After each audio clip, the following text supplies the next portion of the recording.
श्री स्वामी समर्थ. स्वागत आहे तुमचं माझ्या यूट्यूब चॅनलवरती.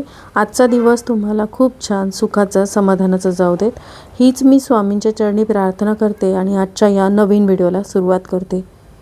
उद्या आहे 19 डिसेंबर 2025 वार शुक्रवार आणि उद्या आलेली आहे या वर्षातली शेवटची अमावस्या. या अमावस्येला मार्गशीर्ष अमावस्या किंवा अगहन अमावस्या असं देखील संबोधलं जातं.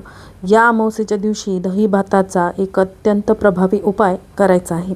आपल्याला या ठिकाणी दही भात ठेवायचा आहे. तुमच्या घरामध्ये बघा सतत आजारपण येत असेल, एकानंतर एकाचा दवाखाना सुरूच असेल, यानंतर घरामध्ये नवरा बायकोचे सतत भांडणं होत असतील, सतत काहीतरी छोट्या छोट्या म्हणजे कारण नसताना सुद्धा उगाचच विनाकारण जर भांडण होत असेल, सतत काहीतरी म्हणजे छोट्या छोट्या कारण नसताना सुद्धा उगाचच विनाकारण भांडण होत असतील, लहान मुलं मोठी मुलं चिडचिड करत असतील, घरामध्ये जर शांततेचं वातावरण नसेल, अशांतता राहत असेल, घरामध्ये काही तरी अडचणी येत असतील, दुःख येत असतील, याचाच अर्थ तुमच्या घरामध्ये नकारात्मकता आहे.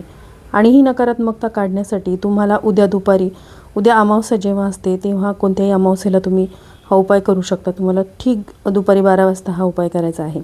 दही भाताचा हा उपाय करायचा आहे. एका ठिकाणी तुम्हाला दही भात ठेवायचा आहे. आपण अमावस्येला बरेच उपाय करतो.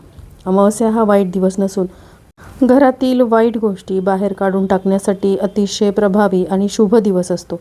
करणी बाधा वगैरे ज्या काही आपण गोष्टी म्हणतो, तर जेव्हा घरामध्ये असे काही संकट येतात ना, तेव्हा 100% समजून घ्या तुमच्या घराला कोणाची तरी नजर लागलेली आहे. मग यावर आपल्याला उपाय करायचा असतो आणि अमावस्या हा अधिक शुभ आणि प्रभावी दिवस असतो उपाय करण्यासाठी. म्हणूनच बघा सतत घरामध्ये काही ना काहीतरी कुरबुर चालू असेल, नेहमी भांडणं होत असतील, या सर्वामुळे देवी लक्ष्मी जी आहे ती आपल्या घरामध्ये टिकत नाही, घराला पीडा लागलेली असते. आणि यासाठी हे सर्व दूर करण्यासाठी तुम्हाला दही भाताचा उपाय करायचा आहे. बघा आपल्या जवळपासनं कधी ना कधी अशा वाईट शक्ती, अदृश्य शक्ती असतात की त्या शक्तींचा प्रभाव आपल्यावरती, आपल्या कुटुंबावरती, व्यक्तीवरती कळत नकळतपणे होत असतो. आणि काही जणांना हा प्रभाव जाणवतो तर काहींना तो जाणवत नाही. काही वेळा असं होतं की हातामध्ये आलेला पैसासुद्धा निघून जातो. इतकं सगळं व्यवस्थित चाललेलं असतं, घरामध्ये खूप आनंदाचं वातावरण असतं, पण काय होतं माहिती नाही, अगदी काही क्षणामध्ये वातावरण जे आहे ते अगदी बदलून जातं.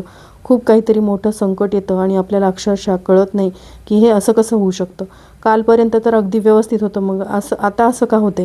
तर बघा ह्या ज्या काही अदृश्य शक्ती असतात ना, त्या तुम्हाला नुकसान पोचवत असतात. आणि त्या शक्तींचा त्रास होऊ नये, त्या शक्ती म्हणजेच अदृश्य शक्ती ज्या आहेत ना, त्या आपल्या घरापासून दूर काढण्यासाठी आपल्याला अमावस्येच्या दिवशी हा उपाय करायचा आहे. आणि बघा हा अतिशय प्रभावी उपाय आहे. मी याआधी पण तुमच्यासोबत शेअर केलेला आहे. तुम्हाला काय करायचं आहे, शक्यतोवर सकाळी 12च्या आत तुम्हाला अगदी वाटीभर भात शिजवायचा आहे. कालचा वगैरे शिळा भात घेऊ नका, थोडासाच वाटीभर भात तुम्हाला घ्यायचा आहे. 1 वाटीभर तांदूळ तुम्हाला शिजवायचे आहेत आणि ते शिजल्यानंतर वाटीमध्ये हे भात जो आहे तो काढून घ्यायचा आहे. आणि त्यानंतर त्या भातावरती आपल्याला 1 ते 2 चमचे आपल्या घरातील आंबट दही जे आहे ते टाकायचं आहे. अगदी थोडंसं टाकायचं आणि त्यावरती काळे तिळाचे दाणे टाकायचे आहेत. आणि मग हा वाटीभर भात जो आहे तो तुम्हाला घराच्या मध्यभागी, तुम्ही एक अंदाज लावा की तुमच्या घराचा मध्यभाग कोणता येईल, तर त्या ठिकाणी तुम्हाला हा दही भात जो आहे तो ठेवायचा आहे. तो दही भात तुम्हाला बरोबर दुपारी 12 वाजता ठेवायचा आहे. आणि त्याच्यानंतर तो दही भात तुम्हाला जवळपास एखादा तास तरी तसाच राहू द्यायचा आहे. फक्त कोणाचा पाय वगैरे लागणार नाही याची तुम्हाला काळजी घ्यायची आहे. आणि त्यानंतर तो भात जो आहे तो तुम्हाला तुमच्या घराच्या गॅलरीमध्ये, बाल्कनीमध्ये किंवा घराच्या वरती तुम्हाला गच्ची असेल, टेरेस असेल तर त्या ठिकाणी तुम्हाला ठेवायचा आहे. फक्त एवढी काळजी घ्यायची आहे की कोणीतरी पक्ष्यांनी, प्राण्यांनी तो खाल्ला पाहिजे अशा ठिकाणी तुम्हाला तो ठेवायचा आहे. हे बघा हा उपाय केल्यामुळे आपले पितृ जे आहेत ते आपल्यावरती प्रसन्न होतात. आणि अमावस्येच्या दिवशी जर आपण पितरांना प्रसन्न केलं ना, तर आपल्याला त्यांचा भरभरून आशीर्वाद मिळतो. तुम्ही बघा खूप सेवा करा, पण तुमचे पितृ तुमच्यावरती नाराज असतील ना, तर तुम्ही देवांची सेवा केली काय, पण पितरांची सेवा करत नसाल, पितृ नाराज असतील तर त्या सेवेचा काही उपयोग होत नाही. पहिले पितरांना खुश करा आणि त्यानंतर तुम्ही देवांना खुश करा. त्यामुळे बघा मूलबाळ न होणं, कर्ज फेडलं न जाणं, आजारपणं, घरामध्ये भांडणं, कटकटी या सगळ्यांना पितृदोषसुद्धा कारणीभूत असतो. तर त्याच्यामुळे तुम्हाला उद्या न विसरता दुपारी 12 वाजता हा दही भाताचा उपाय करायचा आहे. दही भात ठेवल्यानंतर त्याच्याभोवती पाणी फिरवा, नमस्कार करा. जे काही तुमचे संकट अडचणी आहेत ते मनापासून सांगा की हे इडापिडा जाऊ दे वगैरे. आणि तुमच्या मनामध्ये अगदी मनापासून सांगा की त्याच्यानंतर एखादा तास तो तिथेच ठेवायचा आहे. नंतर तुम्हाला तुमच्या घराच्या गच्चीवर किंवा गॅलरीमध्ये, बाल्कनीमध्ये, खिडकीमध्ये तुम्ही ठेवू शकता, जेणेकरून पक्षी वगैरे ते खाऊन घेतील.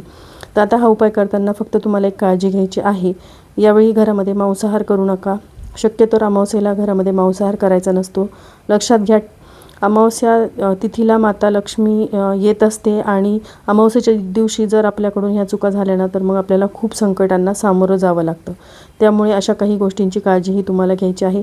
एकीकडे उपाय करायचा आणि उपाय करताना काही चुका करायच्या, म्हणजेच घरामध्ये मांसाहार करायचा आणि या नियमांचं पालन नाही केलं तर मग तुम्हाला खूप काही अडचणींना सामोरं जावं लागतं. आणि त्यानंतर हा उपाय तुम्ही दर अमावस्येला करू शकता. जेव्हा तुम्ही हा उपाय कराल ना तेव्हा तुमच्या लक्षात येईल की आपल्या घरावरचे संकट, पैशाचे जे काही प्रॉब्लेम्स आहेत ते कुठेतरी दूर होत आहे. नोकरीविषयीसुद्धा काही समस्या असतील तर त्या समस्यासुद्धा सुटायला लागतात. तर असा हा अतिशय प्रभावी उपाय जो आहे तो दर अमावस्येला तुम्ही करत जा. तर ही अतिशय छोटीशी पण उपयुक्त महत्त्वाची अशी माहिती मला तुमच्यासोबत शेअर करायची होती. व्हिडिओ तुम्हाला आवडला असेल, थोडा जरी हेल्पफुल वाटला असेल तर व्हिडिओला लाईक, शेअर आणि सबस्क्राईब करायला विसरू नका. भेटूयात अशाच एका नवीन व्हिडिओसोबत. तोपर्यंत सर्वांना श्री स्वामी समर्थ.